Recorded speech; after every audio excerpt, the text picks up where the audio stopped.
going to review this old girl Suzuki DR350. This is my own bike and I wanted to say a few words about it because I owned it for quite a while now. This one is from 1991, which is a Kickstarter, Kickstarter only, so loads of fun. I must say this is kind of love and hate relationship with this bike. Bike's giving you loads of joy, loads of fun. However, the kickstart can give you a lot of pain in the neck or your knee or calf, I'd say. The bike was total wreck. Well, it was starting, you can see it in my first video, off-road video, but literally after first ride the carburetor went and I really struggled to kickstart it and I couldn't find a way, I couldn't find a solution, so I ended up rebuilding the whole engine, whole top end. Bike now is in pretty good condition, I would say, and yeah, have a look.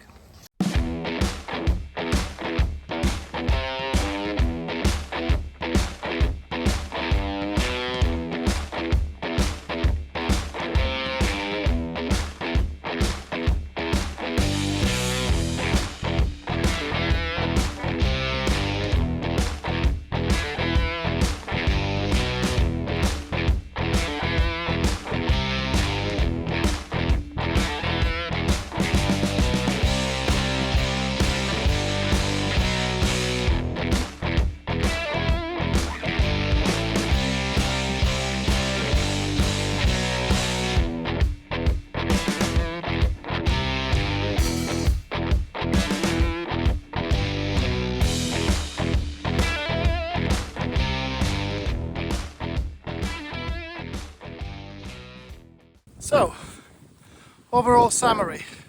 Would I buy this bike again? I don't think so. Do I love this bike? Yes, very much. I love the performance. I love this old school 90s vibe. When I was a kid, I dreamed about this bike. That was, you know, guys in my area, they used to ride them, they rip them off in the fields, forests, everywhere off-road. They're bulletproof, you can't damage them. Simple mechanics. You can work on it very easily, but is it a good bike for me? I'm a beginner in off-road. Definitely not.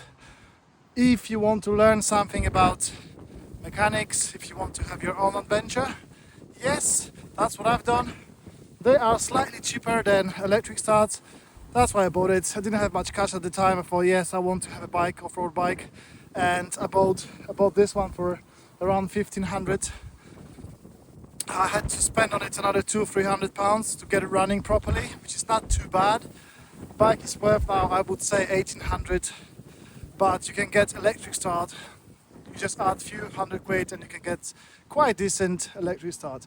Don't expect much. That's the bikes from the 90s. There's always something to do. So even you go and buy the bike, they're gonna be wrecked anyway. It's just time. I think it's worth buying. It's worth to have fun. And yeah, as I said, I've had my fun on it. I love it to bits. It can take you off-road, it can take you green laning, it can take you on the track. However, you need to play with this kickstart and it's just annoying.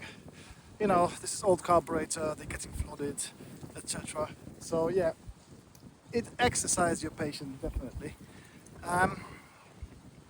It's a lovely bike. I love DRs and I'm going to be riding DRs for now. I know I could get a kind of modern bike for literally not much more money, but it's not about that. It's not about that. It's about those bikes, the 90s vibe, you know, feeling the analog. I call it analog bikes. You know, there's no electronics, and that's how I like it. And I think this bike is made, well, it's been made to survive everything, but these days it's for people with passion and people who like these types of bikes. There's lots of cons and pros. I think it's your choice. Thank you for watching and thank you for being with me. Cheers and see you soon.